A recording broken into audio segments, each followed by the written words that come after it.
Hey lady, welcome to the Postpartum on Purpose podcast. If we haven't met, my name is Anne-Marie. I'm wife to James and mom to 5 beautiful kids ages 9 and under with 1 miscarried baby. Here we see postpartum all the way from birth to the first year of life as a time of grit, growth, and grace. This is episode 75. Hi lady, let's jump right in this week. For free things, which as you know, if you've been around a minute, is mental shorthand for keeping track of the ways that we have so much to be grateful for, especially during postpartum. And also of reminding ourselves that no matter what our budget is and no matter how many family members we have, how many children we've welcomed already, we can live a beautiful, meaningful, rich life. Free things this week. I had to go to Nashville for them, which is a 6-hour journey for me. But one really beautiful free thing this week was the opportunity to attend a women's Christmas, it's called. I had not really heard of it until my sister-in-law mentioned it to me. And we were going to visit my sister-in-law, just for the record. My sister and I were going to visit my brother and sister-in-law and their family because they are soon to welcome baby number 4. And this is the 3rd time that we've gone out, my sister and I, and whatever baby we have at the time, because we apparently, we always have had a baby with each of us each time we've gone. This is our 3rd time going to help her get prepared because there's not family close by her in Nashville. And my sister and I cook, we clean, we do whatever, we talk, we eat a lot of food. And then Sunday nights, we were there from Friday to Monday. Sunday night, she invited us to go with her to this women's Christmas. And the idea is that in Ireland, I believe, for a very long time, and I don't know if they still do it currently, but at least historically, all of the women would get together and burn all of the greenery from Christmas, like their Christmas trees or garlands, what have you, wreaths. And it would also just be a night off for them, recognizing that during the Advent and Christmas season, mothers put in a lot of time, a lot of sweat equity to help make Christmas special for their children. And Women's Christmas was an opportunity for them to focus on rest, relaxation, and also just thinking about the new year and what they were hoping for in the new year. Women's Christmas was hosted by my sister-in-law's parish. It was a beautiful experience. It was a truly beautiful experience with about 24 other women. It was really well attended. Around one campfire, which if those numbers seem like they are not adding up very well to be a warm campfire, you are correct.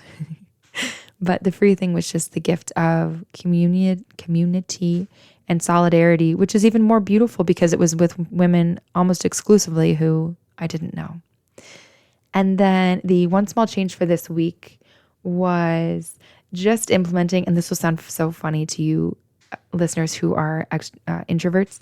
This will seem like obvious to you, but for me, it was new. Sometime in the last couple of weeks, I was hearing about just pausing 5 seconds to allow somebody in conversation to, like, before you respond to them, just pausing 5 seconds. And of course, you're not always going to do this, and maybe you're not going to do it with your best friend, especially if you're just shooting the breeze. But in a conversation of importance, let's say, waiting 5 seconds to see if the person wants to add anything else or anything else comes to mind in conversation. And I'm going to give you an example of 5 seconds so you can see it is a little bit of time. There's your 5 seconds. I have begun doing that, of course, not in every conversation, but in conversations of consequence, I'll call them. Maybe the other person has shared something with me or I've shared something with them, and giving the other person 5 seconds of space, at least periodically, to collect their thoughts can bear fruit in terms of having very fruitful, even more fruitful conversations, enhancing conversations. Those are the free things and the small change. This week's topic is Cesearan section scar defects. And I had honestly not heard of C-section scar defects, which have multiple names, actually. There are multiple things they can be called: uterine isthmocele, uterine niche, but C-section scar defect is the phrasing for them that I'm going to use today. And I came across this concept a couple of months ago, specifically in the context of it potentially causing secondary infertility. Of course, if you're having a C-section, that means you conceived previously at least once. And secondary infertility is possible after a previous C-section. So lots of things can cause secondary infertility, of course. But one potential cause that I was unfamiliar with previously is C-section scar defects. And I learned lots of things about them. And of course, this is not going to be some in-depth primer, but my hope is that if you have experienced this, or somebody you know has, that maybe this will be a touch point or a starting point for you to be able to, a diving off point for you to look into it further. Okay. A C-section scar defect can occur when, if you had a C-section, they are cutting through or separating 7 layers of tissue. The uterine wall, of course, the wall to the uterus, that pear-shaped organ that is about the size of your fist when you're not pregnant, but swells massively when you are pregnant because the baby is growing inside the amniotic sac there. I'm not trying to insult your intelligence, but just to make sure that we're all on the same page. The uterine wall, right, the wall to the uterus needs to be cut, and then the surgeon will rupture usually the amniotic sac and remove the baby. And then the uterus will be sewed back up. And then in reverse order, of course, everything else gets, this is something interesting I learned. Not every layer necessarily gets sutured. Actually, there's a question on whether it is better to let some of the layers heal and come back together on their own versus suturing them, which is interesting. But so that uterine muscle wall takes a year or even 2 years to fully heal. And sometimes it doesn't heal properly. And that's where you can get a C-section scar defect from. Now, scar might sound like you might be thinking the outer incision, the one that you can see, the one that we think of as like the C-section scar, but this would actually refer to a defect in the healing of the uterine wall muscle. So at the level of the uterus, that's what we're talking about here. But it can be related to an infection. And what happens is that you get blood and fluid in kind of an outpouching or a weakened area of that muscle. And because blood and fluid don't belong in this area where they are, that can lead to scarring and inflammation. And over time, that inflammation can lead to secondary infertility and or recurrent miscarriages. So if you or somebody you know have previously had a C-section and then have had difficulty conceiving since then, and or have been able to conceive but have had trouble keeping the pregnancies, right? The baby is lost. This might be something relevant to consider, right? Like I said before, is it the only thing to consider? No, certainly not. But it may be something to consider. And I was fascinated to learn that this may impact, depending on the research study that you're looking at, between 30 and 70% of C-sections. This is a topic we need to be discussing with women, every woman, because it's so common. That's extraordinarily prevalent. And yet the fact that we haven't had this I've never even heard of this. And I read enough reproductive health information that when my husband and I sit down to supper and we say, what did you learn today? There has been a moratorium declared by him on my ability to share something reproductive health related. Now the stipulation is, please share what you learned today that is not reproductive health related. So the fact that I'm very interested in reproductive health and yet have never heard of this, right? Are there tons of things that I've never heard of? Sure. But to some extent have a finger on the pulse of a lot of pregnancy and postpartum things. And this had just never crossed my radar. And the more I learn, the more I realize this is a conversation we need to be having with women, not just after they've had trouble, but before they have their C-section, if we're going to plan it, or right after the C-section, if it was unplanned, right? If maybe it was urgent or emergent. All right. The C-section scar, the uterine muscle did not heal properly, like the incision of the uterine muscle did not heal properly, or just the muscle layer itself is weakened, okay? You had tissue that got weakened and then fluid and blood built up there over time. And the fluid and blood building up there over time can be part of the symptoms that could indicate to you that something's wrong. Separately from, or I should say in addition to secondary infertility and or recurrent miscarriages when you previously had a C-section. Okay, so those things I've already described. But other symptoms, other very common symptoms of a C-section scar defect can be painful periods, painful sex, and excessive bleeding during your periods, or spotting, meaning bleeding in between your period, right? Like maybe your period is not due for another 2 or 3 weeks, and yet you have a day or several days of spotting long before you're expecting it to occur. Okay. If you have these types of signs and symptoms, you might be thinking, Anne-Marie, there are lots of things that can cause painful periods. And you, my friend, are right. You, my friend, are right.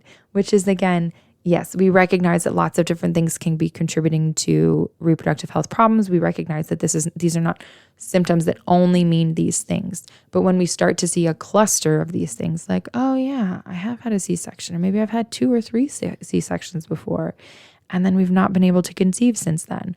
Or I had a C-section, and then since then I've just had these extraordinarily painful periods, and I've had spotting when I didn't used to have spotting before that pregnancy and birth, when I was cycling. These are just things to consider. And you would then bring them to your doctor, right? Like you don't have to be Dr. Google.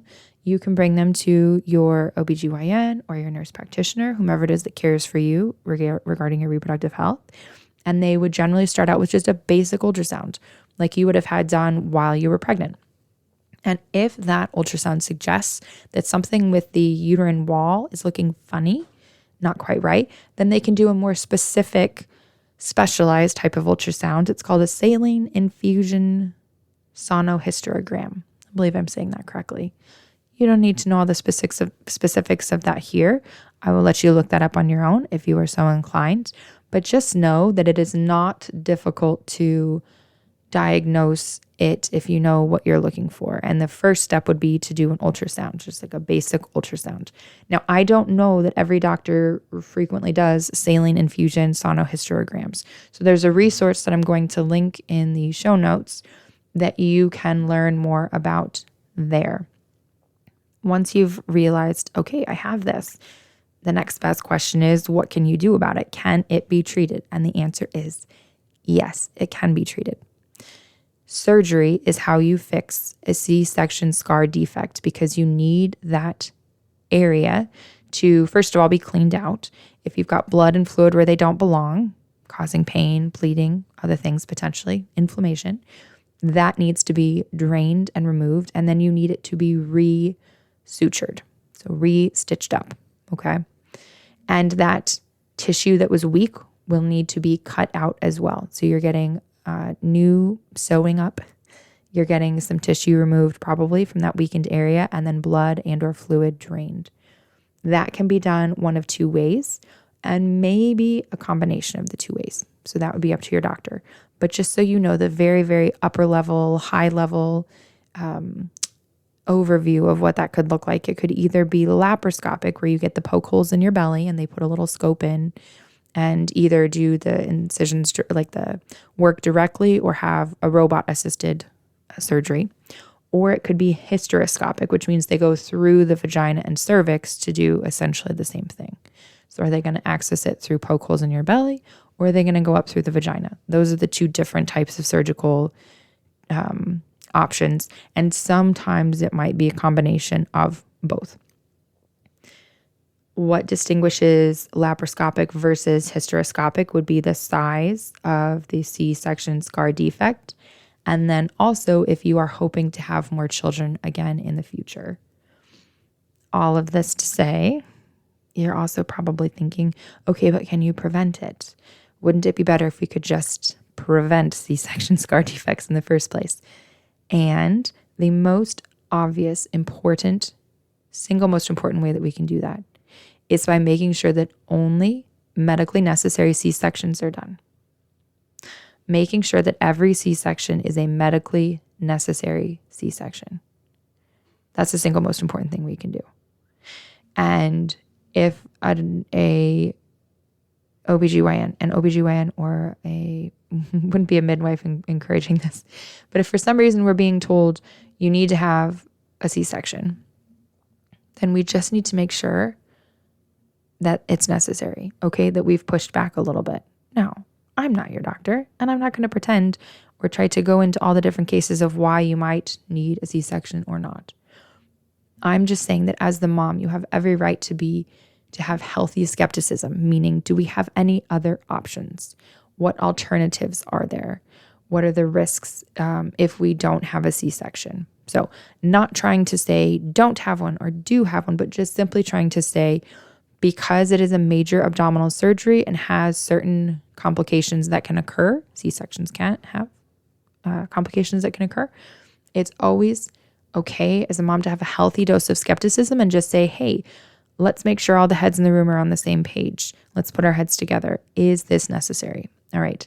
A second way we can prevent C-section scar defects or reduce their occurrence, not that we can prevent all of them, but we can reduce the occurrence of them, that I was reading about, is to give the uterine wall, that uterine muscle, plenty of time to heal. Earlier on in the episode, I said that between a year and 2 years is how long it takes for that muscle layer to heal properly. I read a recommendation of waiting 18 months after you've given birth via C-section to try to conceive again. Is that a hard and fast rule? No. But if we want to give the body the best chance to heal well so that any future pregnancies can be carried safely into term, that is one way we could do that. Is there a lot of research behind that? No. Where I got that was Dr. Natalie Crawford, who's an endocrinologist and an OBGYN, I believe. I believe she's board certified in both reproductive endocrinology and then OBGYN. That was a recommendation from her. I don't have a specific research study for you on that. That's an expert opinion.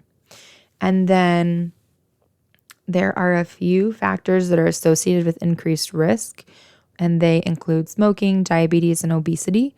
Those would be some of the very few factors that actually might be, to an extent, within the patient's control, something we can modify. But here's the deal. At the end of the day, from a research study from 2024 that I was reading, and I'll throw this into the show notes in case you're interested in looking into it further, the most important factors in terms of, like, if you've had a C-section, not preventing it, preventing all medically unnecessary C-sections. So every C-section is medically necessary. But let's say the C-section has happened, right? Or it's going to happen. A major player seems to be the type of suturing that is done. And essentially what I'm trying to say is factors that are outside of your control as the patient, factors that are not up to you. The medical community has not determined exactly the right way of suturing or type of suturing that's done. And for example, whether they use 1-stitch or 2-stitch, I believe I'm saying that correctly, but essentially it's not up to you. And I know that's a hard thing to think because it's like, well, but it would be affecting me significantly. Yes, you're exactly right. But maybe there's a freedom there in knowing that if you do have a C-section scar defect, it's not you. Really, by and large, it's not you. It's not to do with you or something that you somehow caused. We do, as women who are giving birth, absolutely have every right to expect that those who are caring for us are doing things in the best and safest way possible for us. But from what I was reading, there is not yet consensus on exactly the safest way, and there are lots of reasons for why there isn't a consensus yet, the safest way and healthiest way for long-term healing and recovery to do the suturing, the sewing up of the muscular layer in particular. That, I think, is everything that I wanted to tell you, lady. I wanted to tell you that C-section scar defects are a real thing. I wanted to tell you so that if you or somebody you know are experiencing secondary infertility after a C-section and or recurrent miscarriages after one, that you would just have that thought, that would just be something on the table to bring up in a conversation with your midwife or your OBGYN. I am hoping in a future episode to have a pelvic floor physical therapist do a guest episode on C-section scar massage. Now I asked her, I said, well, because the uterine scar defect is really related to the muscle layers, is that really not something we can affect by C-section scar massage? And she said, no, not directly. but indirectly it may have a little bit of impact. So it might be helping you to help the muscular layer heal in an indirect way, but certainly can help with that scar tissue at the level of the abdominal incision, meaning the incision that you can actually see if you have had a C-section. If you've got questions for me, lady, I love to write and research and learn about this kind of thing. So of course I'm not somebody who could give you any advice. That wouldn't be the point.